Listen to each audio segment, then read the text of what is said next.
मैं सिर्फ और सिर्फ प्रीमियम के चार्ट को देख के भी स्कैल्प कर देता हूँ, क्योंकि मोमेंटम प्रीमियम का चार्ट बताया था कि किस डायरेक्शन में आने वाला है और कहाँ तक ये प्रीमियम भाग सकता है, कहाँ तक ये प्रीमियम पुल बैक दे सकता है और कितनी इसमें अपने को पॉइंट्स कैप्चर करने को मिल सकते हैं। तो यहाँ पे जैसी कोई कैंडल आएगी मैं यहाँ पे एंट्री करने की प्लानिंग करूँगा कॉल साइड का। तो मैंने यहाँ पे एंट्री बनाया। अब मैं स्ट्राइक प्राइस आपको दिखाता हूँ। तो 47,500 को मैंने इस जो डोजी कैंडल दिख रही ना, इस कैंडल पे ही बाय किया। जो रेड कैंडल है ये तो ये इस कैंडल में मैं रहा ही नहीं, मैं सिर्फ 2 मिनट के अंदर स्कैल्प किया।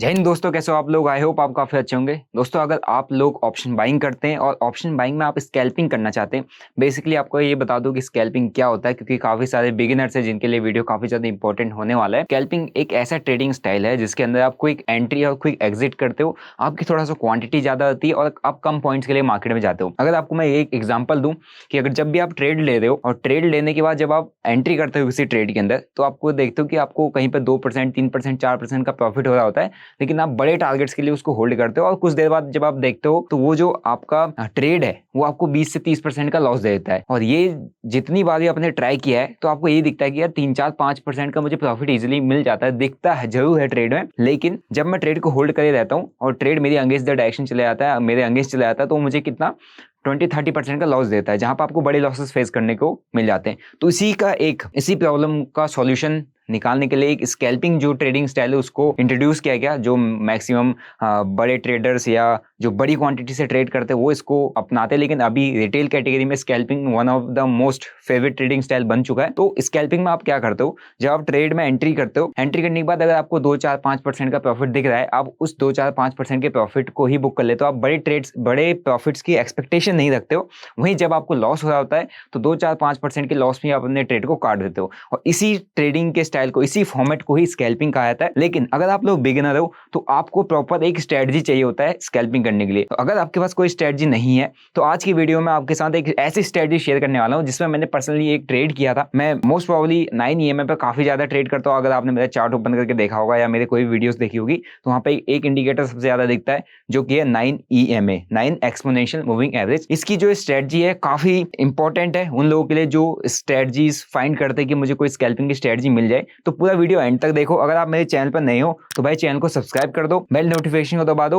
और वीडियो को शेयर भी कर दो अपने उन दोस्तों के साथ जो लोग स्कैल्पिंग करना चाहते हैं, जिनको स्ट्रेटजी चाहिए।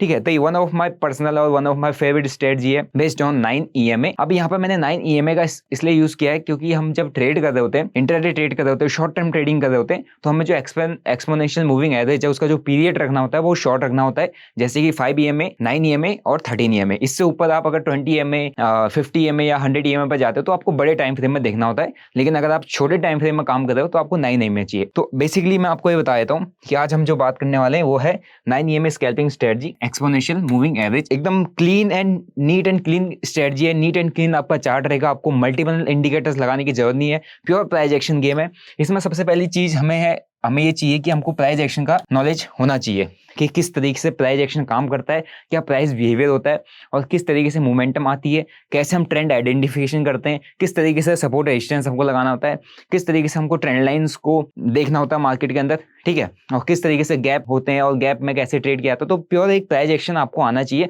अगर आपको प्राइस एक्शन नहीं आता है तो आप अभी बिगिनर्स हो। और बिगिनर्स जो लोग ट्रेडिंग सीखना चाहते हैं, प्राइस एक्शन पर काम करना चाहते हैं, वो लोग मेरे स्टोर विजिट कर सकते हैं। stockbundle.in डिस्क्रिप्शन बॉक्स में लिंक मिल जाएगा जहां पर आप बेसिक अपना जो स्टॉक मार्केट के सारे कॉन्सेप्ट है उसको क्लियर कर सकते हैं। वहां पर आपको स्टॉक मार्केट का बेसिक का कोर्स मिल जाएगा। आप उसको चेकआउट करेंगे तो आपको काफी ज्यादा सीखने को मिल जाएगा। और अभी मैं उसमें जो नए कॉन्सेप्ट जितने मार्केट में आ रहे हैं, चल रहे हैं, स्मार्ट मनी कॉन्सेप्ट, उसमें एड ऑन करने वाला हूँ जो कि आपके लिए काफी हेल्पफुल हो सकता है। तो प्राइस एक्शन, हमें बेसिक प्राइस एक्शन की नॉलेज होनी चाहिए। अगर आप स्कैल्पिंग करते हैं, जहां तक मुझे उम्मीद है कि आप लोगों को बेसिक प्राइस एक्शन आता ही होगा, क्योंकि बेसिक प्राइस एक्शन कंपलसरी है। अगर आपको ये भी नहीं आता, इट मींस आप गैम्बलिंग कर रहे हो मार्केट के अंदर। फिर उसके बाद आते हैं 9 EMA विद डिफॉल्ट सेटिंग। तो हमें इसको जो सेकंड हमें चीज यहाँ पर चाहिए 9 EMA मूविंग एवरेज एक्सपोनेंशियल यहाँ पर चाहिए विद डिफॉल्ट सेटिंग। कोई छेड़छाड़ नहीं करनी है। अगर कोई इंडिकेटर बनाया गया है with default setting, it means वही उसका बेस्ट फॉर्मेट होता है। तो आप कभी भी किसी इंडिकेटर के साथ जबरदस्ती की छेड़छाड़ करके उसको अपने टाइप का बनाने की कोशिश मत कीजिए, क्योंकि अगर वो डिफॉल्ट सेटिंग है, इसमें कहीं ना कहीं उसमें कुछ ना कुछ मैथमेटिकल कैलकुलेशन है जिसकी वजह से उसको डिफॉल्ट पे आपको दिया गया है। फिर उसके बाद आते हैं टाइम फ्रेम। आपको चाहिए 5 मिनट का, चाहे आप निफ्टी में काम कर लो, बैंक निफ्टी में काम कर लो या फिर निफ्टी निफ्टी में काम कर लो, मिड कैप में काम कर लो, फिर निफ्टी, मिड कैप, सेंसेक्स, इसको मैं कहूंगा कि आप इससे दूर ही रहें, क्योंकि ये ऐसा एक इंडेक्स है जहां पर आप मार्केट में फंस सकते हो, ट्रैप हो सकते हो, आपके साथ आपको मैनिपुलेशन देखने को मिल सकता है। फिर अपने को प्रीमियम का चार्ट चाहिए। अगर आप ट्रेड कर रहे हो तो बेसिकली जब आप ट्रेड करते हो, स्कैल्पिंग करते हो, तो आप ऑप्शन के चार्ट पे अपनी नजर बना के रखा करो, क्योंकि आप एंट्री और एग्जिट आप प्रीमियम के चार्ट पे कर रहे हो। मैंने कभी कभी जब स्कैल्पिंग की है, मैं सिर्फ और सिर्फ प्रीमियम के चार्ट को देख के भी स्कैल्प कर देता हूँ, क्योंकि मोमेंटम प्रीमियम का चार्ट बताया था कि किस डायरेक्शन में आने वाला है और कहां तक ये प्रीमियम भाग सकता है, कहां तक ये प्रीमियम पुल बैक दे सकता है और कितनी इसमें अपने को पॉइंट्स कैप्चर करने को मिल सकते हैं। वहीं अगर आप नॉर्मल ट्रेडर हो, जो इंट्राडे के लिए एक ट्रेड लेके बैठा होता है, जो स्विंग का स्टॉप लॉस लगाता है, उसका स्टॉप लॉस का जो एरिया होता है बहुत बड़ा होता है, टारगेट का एरिया बहुत बड़ा होता है, तो स्पॉट चार्ट को देख के काम करेगा और इन द मनी में काम करेगा, तो उसके लिए ठीक है। लेकिन अगर आप एक स्कैल्पर हो तो आपको प्रीमियम का चार्ट ज्यादा देखना पड़ेगा रेदर देन स्पॉट चार्ट, क्योंकि स्पॉट चार्ट से ज्यादा प्रीमियम चार्ट पर आपके पैसे लगे होते हैं, पैसे बनने की प्रोबेबिलिटी होती है 2, 4, 5, 10% और इस प्रीमियम के चार्ट में आपको ऐसे ही मिल जाता है। ठीक है, तो यहाँ पर 4 पॉइंट हो गए। Basic price action, 9 EMA, time frame 5 minute और प्रीमियम का चार्ट देखना है जो कि 5 मिनट का ही होगा, 5 मिनट का टाइम फ्रेम होगा। अब मैं इसको आपको चार्ट पर लेके चलता हूँ, अप्लाई करके दिखाता हूँ कि किस तरीके से आपने 9 EMA पे काम करना है। तो ये अभी मैंने जो चार्ट ओपन किया है, ये निफ्टी का चार्ट है। निफ्टी का इसमें जो आप टाइम फ्रेम, पहली चीज देखो, ये मैंने 5 मिनट का टाइम फ्रेम लगाया हुआ है। 5 मिनट टाइम फ्रेम हम यहाँ पे सेट करते हैं। फिर मेरे को इंडिकेटर के सेक्शन में जाना है। यहाँ पे अपने को टाइप करना है मूविंग एवरेज एक्सपोनेंशियल या मूविंग एवरेज या EMA। आप टाइप करोगे तो आपको एक चीज दिखेगा, मूविंग एवरेज एक्सपोनेंशियल। आपने इसको क्लिक करके यहाँ पे लगा देना है 9 EMA। आपका यहाँ पे लग जाएगा। आपको ना वॉल्यूम RSI यहाँ पे कुछ नहीं चाहिए, RSI आप लगाना चाहते हो लगा सकते हो, but basically price action based का जितना काम करोगे उतना आपको अच्छे ट्रेड्स मिलेंगे, उतना आपकी एक्यूरेसी ज्यादा अच्छी रहेगी रेदर देन कि आप 10 इंडिकेटर एक साथ लगाओ, वहां पर फंस जाओगे। फिर यहाँ पे अगर आपको 9 EMA दिख रहा है तो मैंने यहाँ पे जो 9 EMA की लाइन है इसको मैंने, अगर आपको अगर 9 EMA ढंग से दिखता नहीं है या 9 EMA ढंग से दिख नहीं रहा, आप इसकी सेटिंग में जाके इसकी थिकनेस वगैरह, इसका स्टाइल वगैरह चेंज कर सकते हो। जैसे मुझे यहाँ पे इसको व्हाइट कलर में करना है तो मैंने इसको व्हाइट कलर में कर दिया और मैं इसका थिकनेस चेंज करना चाहता हूँ तो मैंने यहाँ पे इसकी थिकनेस चेंज कर दी। मींस अभी थोड़ा सा आपको पतला दिख रहा था, अभी जो 9 EMA जो इसका इंडिकेटर आपको थोड़ा सा मोटा मोटा मींस दिख रहा होगा क्लियरली, तो मैंने यहाँ पे 9 EMA अप्लाई कर दिया है चार्ट में। जो व्हाइट कलर का जो लाइन जा रही है ये 9 EMA है। ठीक है, डिफॉल्ट सेटिंग किसी भी टाइप की यहाँ पे सेटिंग के साथ आप छेड़छाड़ नहीं करेंगे। डिफॉल्ट है जो सेटिंग है ओके, उस पर ही कर देना है, उसको ज्यादा कुछ नहीं करना है। अब बेसिकली अपने को क्या देखना है कि जब भी हमको स्कैल्प करना है तो हमको ये 2 डायरेक्शन में स्कैल्प होती है, या तो बेरिश स्कैल्प होती है या बुलिश स्कैल्प होती है। इट मींस जब मार्केट बेरिश चल रहा हो तो आप कभी भी अगेंस्ट द डायरेक्शन नहीं जाओगे। मींस आपको सिर्फ और सिर्फ डायरेक्शन फॉलो करनी है, अगेंस्ट द डायरेक्शन जाओगे तो आप फंस जाओगे। इट मींस अगर मार्केट में नेगेटिविटी है, मार्केट बेरिश चल रहा है तो आप सिर्फ PE को ही स्कैल्प करोगे, पुट ऑप्शन को ही स्कैल्प करोगे। अगर मार्केट में पॉजिटिविटी है तो आप क्या करोगे, CE को ही स्कैल्प करोगे। इट मींस कॉल ऑप्शन को ही स्कैल्प करोगे। अगेंस्ट द डायरेक्शन स्कैल्प लेके आपको नहीं जाना। इट मींस आप मोमेंटम के साथ डायरेक्शन को स्कैल्प कर दो। इट मींस आपकी जो प्रोबेबिलिटी है प्रॉफिट बनने की वो ऑलरेडी काफी ज्यादा हो चुकी है, क्योंकि आप डायरेक्शन के साथ स्कैल्प कर दो। जब अगेंस्ट द डायरेक्शन स्कैल्प करते हो तो वहां पर प्रोबेबिलिटी स्कैल्पिंग और प्रॉफिट बनने की कम हो जाती है, क्योंकि आप डायरेक्शन के अगेंस्ट में काम कर रहे हो। इट मींस क्या कहना चाह रहा हूं मैं, जब प्राइस आपका डाउन साइड में है, इट मींस आपके प्रीमियम्स किसके बढ़ने, पुट साइड के प्रीमियम बढ़ने, वहीं पे आप रिवर्सल स्कैल्पिंग की प्लान कर रहे हो तो आपका जो कॉल साइड का प्रीमियम है ना, इस तरीके की कैंडल में कॉल साइड के प्रीमियम में कोई भी जंप खास नहीं आएगा, क्योंकि अभी सभी लोगों का पैसा जो है वो पुट साइड के प्रीमियम में लगा हुआ है। सभी लोगों को एक डायरेक्शन दिख रही है कि मार्केट नीचे गिर रहा है, तो प्रीमियम्स जो भागेंगे, प्रीमियम्स के अंदर जो वॉलेटिलिटी मिलेगी सिर्फ और सिर्फ डायरेक्शन में मिलेगी। इट मींस पुट साइड में मिलेगी। वहीं अगर मार्केट बुलिश है तो हमको सिर्फ और सिर्फ डायरेक्शन को स्कैल्प करना है, हम उसके अगेंस्ट में नहीं जा सकते, क्योंकि अपने को जो प्रीमियम्स के अंदर वॉलेटिलिटी मिलेगी, जो मूवमेंट मिलेगी वो डायरेक्शन में मिलेगी, कॉल साइड में ही मिलेगी। वहां पर हमको पुट साइड में लेके नहीं जाना है या रिवर्सल ट्रेड नहीं करना है। तो आई होप आपको ये पॉइंट क्लियर हुआ होगा। अब क्या करना है, आपको पहली चीज ये देखनी है कि कब 9 EMA पे जो प्राइस है सपोर्ट या रेजिस्टेंस ले रहा है। इट मींस आपको बेरिश कब होना है मार्केट में, जब प्राइस 9 EMA के नीचे क्लोज करने लग जाए। क्लोज करने के बाद 9 EMA को क्या करने लग जाए, रिजेक्ट करने लग जाए। इट मींस 9 EMA अब क्या काम कर रहा है, रेजिस्टेंस का काम कर रहा है। ठीक है, रेजिस्टेंस का काम कर रहा है। जब भी 9 EMA के आसपास आता है प्राइस नीचे जा रहा है, जब भी 9 EMA के आसपास आ रहा है प्राइस नीचे जा रहा है। अगर आप देखोगे पूरे चार्ट को तो आपको और अच्छे से समझ में आ जाएगा। अपने को क्या करना है, ये देखो जैसे चार्ट है, यहाँ पर आप देखोगे कि जब भी प्राइस 9, अभी मैं सिर्फ बेयरिश ट्रेड की बात कर रहा हूँ, पुट साइड की ट्रेड की बात करो कि पुट साइड के लिए आप स्कैल्पिंग कैसे करोगे।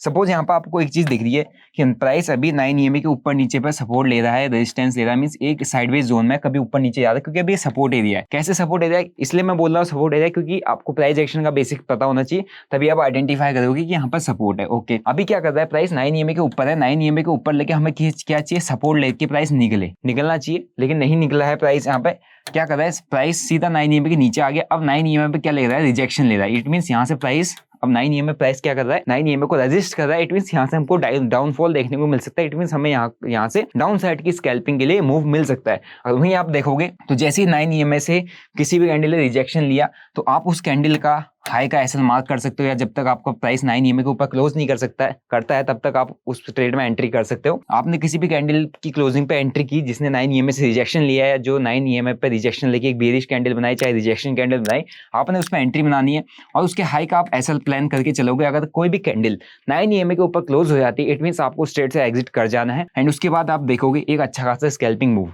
अगर आप स्कैल्पिंग कर रहे हो तो आपको सिर्फ 2 या 3 कैंडल का वेट करना है। इट मींस आपके पास एक टाइम स्टॉप लॉस भी है जिसमें आप या तो अगले 5 मिनट की कैंडल तक ही ट्रेड को होल्ड करो, या तो अगले 10 मिनट या अगले 15 मिनट। इट मींस अगली 5 मिनट की 3 कैंडल ही ज़्यादा से ज़्यादा आप होल्ड किया करो, क्योंकि आप स्कैल्पर हो, आप दिन भर होल्ड नहीं कर सकते और स्कैल्पिंग का एक टाइम ड्यूरेशन होता है। अगर आपको उतने टाइम फ्रेम में टारगेट मिलता है तो ठीक, नहीं तो आपको जहां पर जैसा प्राइस चल रहा है, जिस जगह पे आपका ट्रेड चल रहा है, आपको वहीं पे एग्जिट करके निकलना पड़ेगा। अदरवाइज ये आपके लिए बहुत प्रॉब्लम क्रिएट कर सकता है, क्योंकि आप स्कैल्पिंग में होल्ड करोगे और बड़ी क्वांटिटी से होल्ड करोगे तो एक कैंडल अगर आपके अगेंस्ट चलेगी तो आपका बड़ा स्टॉप लॉस चला जाएगा। तो आप स्टॉप लॉस लेके वहीं फिर वापस से देखोगे 9 EMA पर रेजिस्टेंस लेता है, और जैसी कोई आपको 9 EMA पर रेजिस्टेंस लेती हुई या रिजेक्शन लेती हुई कोई भी कैंडल मिलती है, आप उस पर एंट्री प्लान कर सकते हो। उसका हाई का एसएल आपको एक स्कैल्पिंग मूव मिल जाएगा।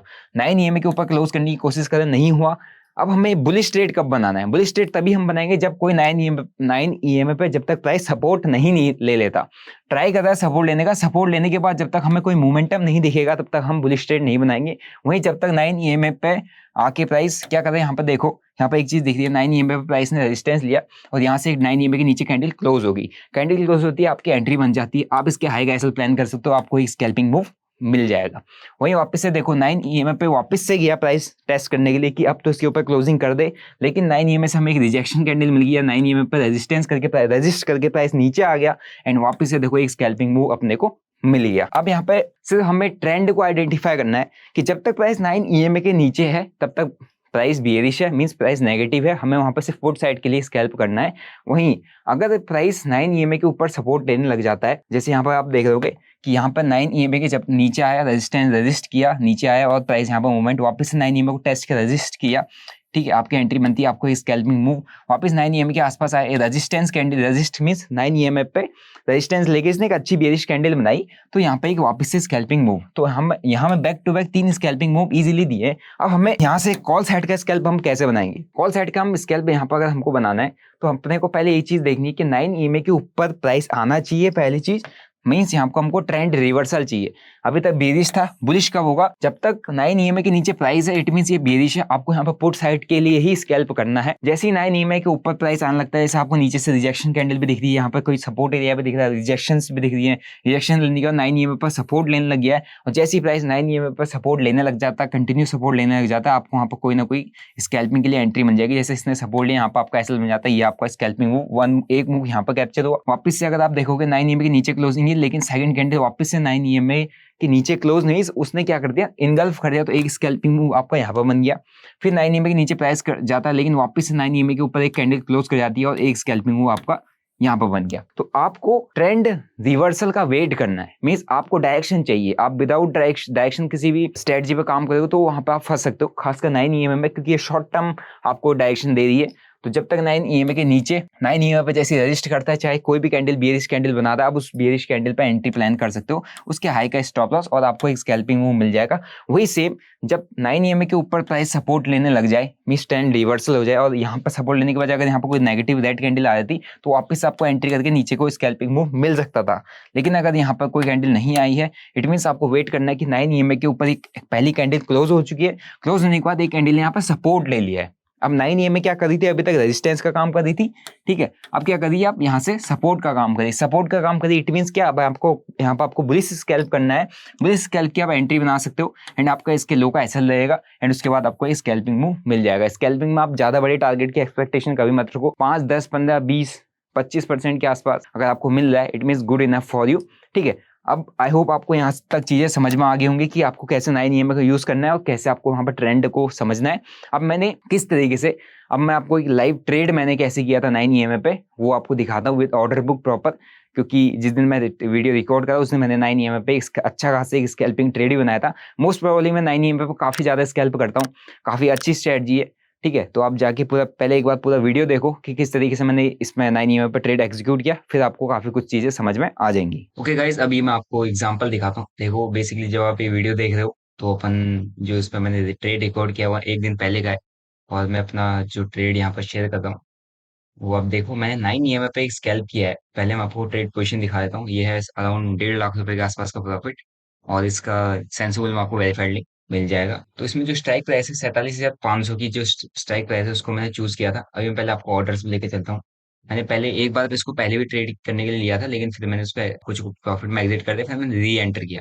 तो देखना इसमें पहले आप ऑर्डर्स देखो। आपको दिख रहा है 25 रुपए के आसपास की मेरी बाइंग है, एंड 25 रुपए के आसपास की मेरी बाइंग है, एंड 33 रुपए के, और 33 और 34 रुपए के बीच में मैंने इसको निकाल रखा है।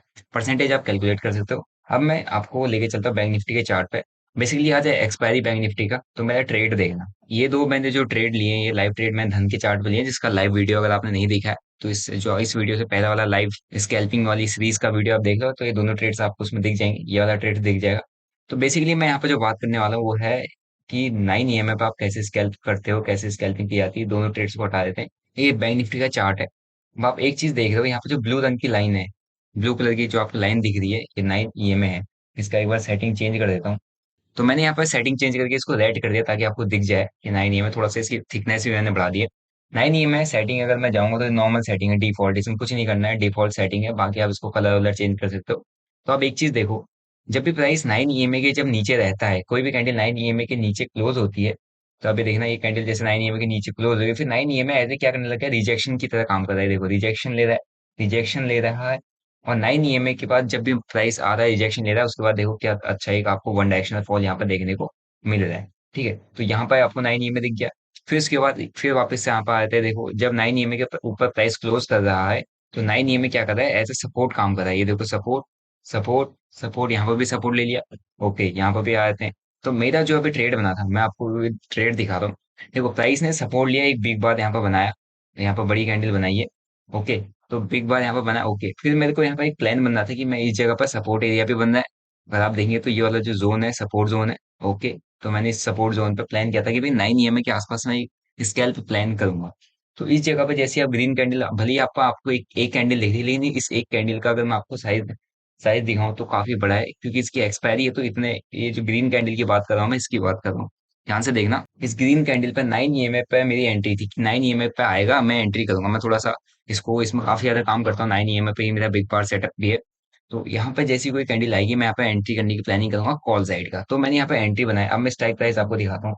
तो मैंने स्ट्राइक प्राइस जो चूज किया था 47,500, अगर आप देखोगे 47,500 की स्ट्राइक प्राइस से मैंने ट्रेड किया है। फिर 47,500 की स्ट्राइक प्राइस जब मैंने चूज की, तो यहाँ पे आप देखोगे मैंने इसको जो बाय किया था, इसको मैं एक बार बड़ा कर देता हूँ। ये रहा 47, इसमें मैंने पहले यहाँ पर भी ट्रेड किया था कुछ क्वांटिटी में, लेकिन मैंने यहाँ पे एक मेजर अच्छा ट्रेड बना था। तो 47,500 को मैंने इस जो डोजी कैंडल दिख रही है ना, इस कैंडल पे ही बाय किया। जो रेड कैंडल है, ये तो ये इस कैंडल में मैं रहा ही नहीं, मैं सिर्फ 2 मिनट के अंदर स्कैल्प किया। Only for 2 minute I hold this trade. और इसको मैंने अराउंड 25 रुपीज के आसपास मैंने उसको बाइंग किया था। मेरा प्लान था कि 20 रुपए के आसपास आएगा, मैं इसमें से एग्जिट कर जाऊंगा। एग्जिट मैंने इसमें 5 पॉइंट का एसएल दिया था, और उसी के अगेंस्ट में इसने मेरे को 33 34 तक ये मैंने खींचा है। तो ये जो इस कैंडल का जो आप देख रहे हो, ये है टॉप, ये है यहाँ पे एंट्री पॉइंट, और इसकी क्लोजिंग ये है ओपनिंग। ओपनिंग के बाद ये क्लोजिंग है, और इसने जो हाई मारा है ये यहाँ पे है। ठीक है, तो आप देखोगे 25 का 33 सिर्फ और सिर्फ एक कैंडल के अंदर मूव किया, और 2 मिनट के अंदर ये मूव आ गया था। और इसमें क्या था कि मैंने जो स्कैल्प किया था वो 9 EMI पे एंट्री के लिए ऑर्डर्स लगाए हुए थे, कि यहाँ पे 9 EMI पे आएगा और यहाँ पे मेरे को ऑर्डर्स मिलेंगे, और यहाँ पे एक स्कैल्पिंग मूव मेरे को करने को मिल सकता है, जो कि मेरे को मिला भी। और आपने देख लिया कि यहाँ पे 9 EMI पे किस तरीके से स्कैल्प हो सकता है। और आप जब भी देखोगे 9 EMI पे, देखो 9 EMI पे प्राइस आता है, 9 EMI को क्लोज करता है, फिर 9 EMI पे सपोर्ट लेता है, इतनी बड़ी रिजेक्शन कैंडल मिलती है। कहाँ से गई है, 26 रुपए से ये कैंडल गई है 44 रुपए। तो यहाँ से अच्छा खासा स्पाइक आता है 9 EMI के जब तक ऊपर है। देखो 9 EMI पे सपोर्ट लेके प्राइस ने मूवमेंट दी है, यहाँ पे ध्यान से देखना। 9 EMI पे सपोर्ट लिया है प्राइस ने, और यहाँ पे देखो जो 27 25 26 रुपए का जो 25 का प्रीमियम है, वो 40 मारा है सिर्फ इस 9 EMI पे। तो आप सोचो कितनी अच्छी स्कैल्पिंग यहाँ पे 9 EMI पे हो सकती है। यहाँ पे जितनी बार आप 9 EMI की कैंडल को देखोगे, आपको यहाँ पे स्कैल्पिंग के वो दिख जाएंगे मूवमेंट्स। अब मैं पुट साइड की बात कर लेता हूँ, जैसे पुट साइड है। अब मैंने ये मेरे यहाँ पर पुट का चार्ट भी मैंने लगा के रखा हुआ है। ठीक है, सिर्फ कॉल का ही चार्ट नहीं, पुट साइड का भी चार्ट मैंने लगा के रखा। तो यहाँ से प्राइस नीचे आया। ओके, नीचे आने के बाद यहाँ से देखो 9 EMI के नीचे जस्ट क्लोज कर दिया, और यहाँ पर पुट में इसने 9 EMI के ऊपर क्लोज कर दिया। ध्यान से देखना, इसको जूम करके आप देख लो स्क्रीन को, थोड़ा सा क्वालिटी ऊपर कर लेना स्क्रीन की, तब आपको दिखेगा। यहाँ पे देखो जो 9 EMA का जो चार्ट है, ये यहाँ पे कैंडल इसके नीचे क्लोज की है, यहाँ पे कैंडल इसके ऊपर क्लोज किया, दूसरा यहाँ पे बिग बार सेटअप भी बना है। ठीक है, तो बिग बार सेटअप क्या है आप पता ही होगा। तो यहाँ उसके बाद देखो 9 EMF पे कितने अच्छे स्कैल्पिंग मूव मिले, पर इसके लो पर कैंडल आया ही नहीं है कोई भी प्रीमियम। एंड उसके बाद सीधा एक अच्छा खासा स्पाइक, 9 EMF पर रिजेक्शन लेते ही प्राइस क्या हो गया, नीचे आ गया। 9 EMF पर रिजेक्शन लेते ही प्राइस क्या हो गया, यहाँ से प्राइस नीचे फॉल किया, और पुट का प्रीमियम जो हमारा था 30 रुपए था, 30 से 70 का हाई मार के आया है।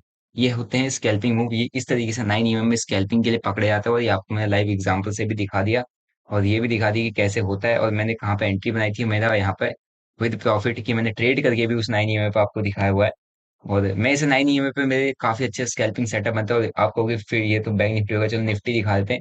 निफ्टी का भी चार्ट देखो, 9 EMA के यहाँ पे क्लोजिंग आई है ऊपर, ओके, यहाँ पे निफ्टी का कॉल का चार्ट है, और आप देखोगे 9 EMA के यहाँ पे ऊपर का क्लोजिंग आ रखी है, रिजेक्शन कैंडल दे रखा है, क्लोजिंग आ रही है प्रीमियम के अंदर भी 9 EMA, तो प्रीमियम निफ्टी में तो प्रीमियम के अंदर भी 9 EMA बहुत अच्छा काम करता हुआ दिखेगा, फॉलो करता है, क्योंकि बैंक निफ्टी के थोड़ा सा प्रीमियम आप भी कह सकते हो, थोड़ा सा बड़े प्रीमियम्स होते हैं। लेकिन निफ्टी के अंदर आपको वो चीज देखने को मिल जाएगी कि ये देखो 9 EMA के ऊपर यहाँ पर भी क्लोजिंग आई है, यहाँ रिजेक्शन कैंडल ने क्लोजिंग दी है, फिर 9 EMA पे यहाँ प्राइस सपोर्ट ले रहा है, यहाँ सपोर्ट ले रहा है, एंड इसके बाद देखो 9 EMA पे जितनी बार सपोर्ट लेके आया है प्राइस में अंदर एक अच्छा खासा मोमेंटम आई है। 9 EMA अराउंड 64 से लेकर 76 तक का इसने मूव दिया है। वापिस से 9 EMA के ऊपर क्लोजिंग अभी आई है, देखो यहाँ पे भी आया है, देखो ये देखो 9 EMA के ऊपर क्लोजिंग आते ही प्राइस में एक मोमेंटम ऊपर को आने लग गया है, और यहाँ पर भी वही सेम मोमेंटम देखने को हमें मिल रहा है। तो ये है निफ्टी का चार्ट जिसमें आप 9 EMA पे काम कर सकते हो। तो मैंने कंप्लीट आपको स्ट्रेटजी एक्सप्लेन कर दिया, विद एग्जांपल यहाँ पर भी समझा दिया। और अब अगर आप प्राइस अभी तक फॉल कर रहा था, अभी आपको और एग्जांपल दिखा देता हूँ। देखो जब भी प्राइस यहाँ पर फॉल कर रहा है, निफ्टी का ही चार्ट है, 9 EMA के नीचे प्राइस क्लोज करने लग गया है, एंड जब भी 9 EMA पर रेजिस्टेंस ले रहा है, रेजिस्ट कर रहा है, आपकी एंट्री बनती है फुट साइड की, ये देखो यहाँ से वापस से डाउनफॉल 9 EMA पर आता है, 9 EMA के ऊपर क्लोजिंग नहीं करता, 9 EMA को एज ए रेजिस्टेंस लेता है, पुट साइड की एंट्री बनती है, देखो प्राइस नीचे, क्या जबरदस्त मूवमेंट देखने को मिल रहा है यहाँ पर, और आपको क्लियर देख सकते हो। वही चीज मैं आपको ऑप्शंस के अंदर भी दिखा देता हूँ। ये एक सिंपल एंड क्लीन स्ट्रेटजी है, इसमें आप ऐसा कुछ है नहीं कि स्पेसिफिक आप ये सोचो कि इसमें कुछ स्पेसिफिक हमें देखने को मिल जाएगा, ऐसा कुछ नहीं है, क्लियर स्ट्रेटजी है, जितना क्लियरली चार्ट को रखोगे, जितना क्लियर चार्ट रखोगे, उतना आपको चीजें समझ में आएंगी।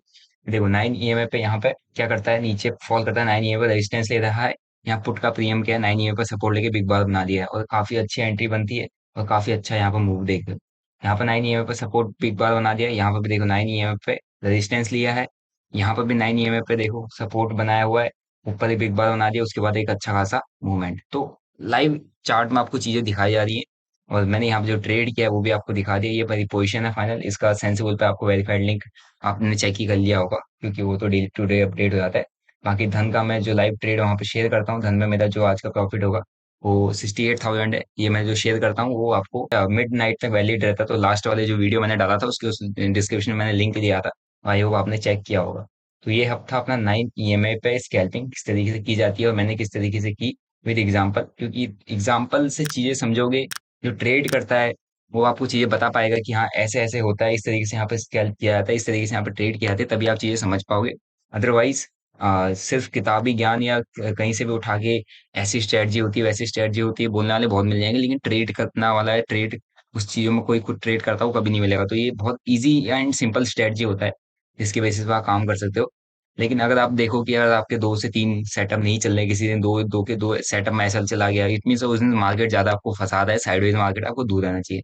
क्योंकि जिस दिन ट्रेंडिंग है, जिस दिन थोड़ा सा मार्केट में मूवमेंट है, उस दिन आपको इतने अच्छे अच्छे मूवमेंट सिर्फ 9 EMA, जब भी देख रहे हो 9 EMA पे आपको क्लियर सपोर्ट लेते हुए दिख रहा है, यहाँ पे क्लियर क्लियर रेजिस्टेंस लेते हुए दिख रहा है ना, वापस से यहाँ पे क्लियर सपोर्ट लेते हुए दिख रहा है, वापस से सपोर्ट लेके इसके ऊपर आ चुका प्राइस, अगर निकलता है तो हमें अच्छा खासा मोमेंटम इसमें देखने को मिल सकता है। तो ये थी अपनी 9 EMA scalping strategy, with live example, with live order book, यहाँ पर मैंने आपने देख लिया, वही 25 पे उठाया था, 33 में निकाला था, वही सेम प्रीमियम, ये देखो, और अभी तो नीचे आ गया है। चलो अपन अपन स्कैल्प ही करने, तो सिर्फ स्कैल्पिंग के लिए ही करना होता है, दिन भर होल्ड नहीं करते स्कैल्पर वाले।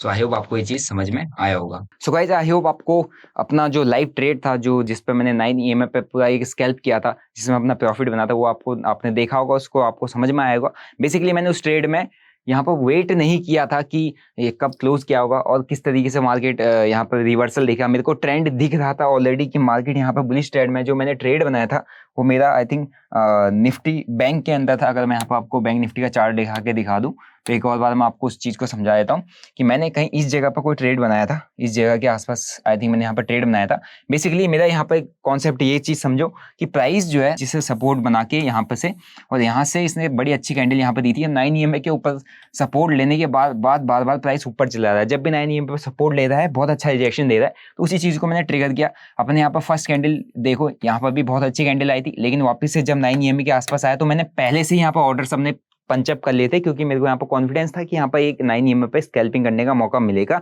9 EMA से प्राइस रिजेक्शन ले सकता है। तो ऑलरेडी मैंने इस जगह पर अपने ऑर्डर्स प्लेस किए थे। इस कैंडल के नीचे निकलता था, मैं चुपचाप उस ट्रेड से एग्जिट कर जाता और इसी सेम कैंडल ने एक अच्छा खासा स्पाइक दिया है यहाँ पे और इस पे अपना 9 EMA पे स्कैल्प हुआ था। ठीक है, तो आई होप आपको सिर्फ स्ट्रेटजी मैंने जो बताई उससे ज़्यादा आपको ट्रेड से समझ में आया होगा कि किस तरीके से 9 EMA पे स्कैल्पिंग की जाती है।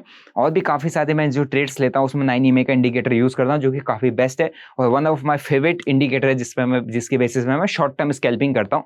ठीक है, तो आई होप आपको आज की वीडियो से ये स्ट्रेटजी समझ में आया होगा। बाकी आपको और स्कैल्पिंग स्ट्रेटजीज चाहिए तो भाई आप कमेंट करके बताओ, आपको और स्कैल्पिंग स्ट्रेटजीज में आपके लिए लेके आ जाऊँगा, indicators based, price action based. ठीक है, और आपका 3 PM कैंडल पर किस तरीके से स्कैल्पिंग किया जाता है वो सारी चीज़ें मैं आपको वीडियोस के थ्रू सिखा दूंगा। तो भाई कमेंट करके जो बताना। बाकी जो लोग मेरे टेलीग्राम चैनल ज्वाइन करना चाहते हैं, डिस्क्रिप्शन बॉक्स पर लिंक है, आप जाके ज्वाइन कर सकते हैं। यहाँ पे आपको जो लाइव मार्केट के अंदर जो भी अपने को यहाँ पे चार्ट दिखता है, जिस तरीके से प्राइस में मोमेंटम दिखता है, प्राइस बिहेवियर दिखता है, मैं आपके साथ यहाँ पर शेयर कर देता हूँ, अप टू डेट यहाँ पर शेयर कर देता हूँ। ये आपको काफ़ी हेल्प कर सकता है आपको अपनी ट्रेडिंग को इन्हेंस करने में या अपने ट्रेडिंग के डिसीजंस को लेने में। ठीक है, तो डिस्क्रिप्शन बॉक्स में लिंक है, फ्री ऑफ कॉस्ट अपना टेलीग्राम चैनल। बाकी आप अपना स्टोर विजिट कर सकते हैं जहाँ पर आपको big bar strategy based on 9 EMA पे, ये आपने 9 EMA देखा कितना अच्छा है, यहाँ पे 9 EMA का एक्यूरेसी है, 9 EMA का जो चार्ट में परफॉर्मेंस है उसी पे ही अपना बिग बार स्ट्रेटजी बना हुआ है। तो स्टोर आप विजिट कर सकते हैं, स्ट्रेटजी पे काम कर सकते हैं अगर आपको स्कैल्पिंग ही करना है तो। आई होप आपको स्ट्रेटजी समझ में आएगा। तो भाई आपको क्या सीखने को मिला कमेंट करके जरूर बताना। किसी भी स्ट्रेटजी पे काम करने से पहले आप मेक श्योर आप बैक टेस्ट जरूर करो, क्योंकि बैक टेस्टिंग जरूरी है। अगर आप विदाउट बैक टेस्ट काम करते हो कि सिर्फ और सिर्फ कि स्टॉक बढ़ने ने कहा था कि ये स्ट्रेटजी है, इस पे ऐसे काम कर लेना, और आपने पैसा लगा दिया, स्ट्रेटजी आपके लिए काम नहीं करी, आप कल के दिन में छोड़ दोगे, तो बकवास है। ऐसा नहीं होता। जब तक आप किसी भी स्ट्रेटजी, किसी भी सेटअप पर बैक टेस्ट नहीं करते हो तब तक आपको उस सेटअप से कभी भी प्रॉफिट नहीं होने वाला, क्योंकि यहाँ पे साइकोलॉजी, माइंडसेट है, इमोशंस का गेम है ये, और ये सिर्फ और सिर्फ 10% ही काम करने वाला है, क्योंकि आपको यहाँ पे अपना माइंडसेट बिल्डअप करना पड़ेगा, अपने इमोशंस को कंट्रोल करना पड़ेगा, अपनी साइकोलॉजी को स्टेबल रखना पड़ेगा, क्योंकि आपका पैसा लगेगा। ठीक है, तो आई होप आपको आज का स्ट्रेटजी मेरा समझ में आया होगा। तो यूज़ कीजिए, ट्राई कीजिए और अपने पैसे को बचा के काम कीजिए। मिलते हैं नेक्स्ट वीडियो में। Till then bye bye, see you, Jai Hind.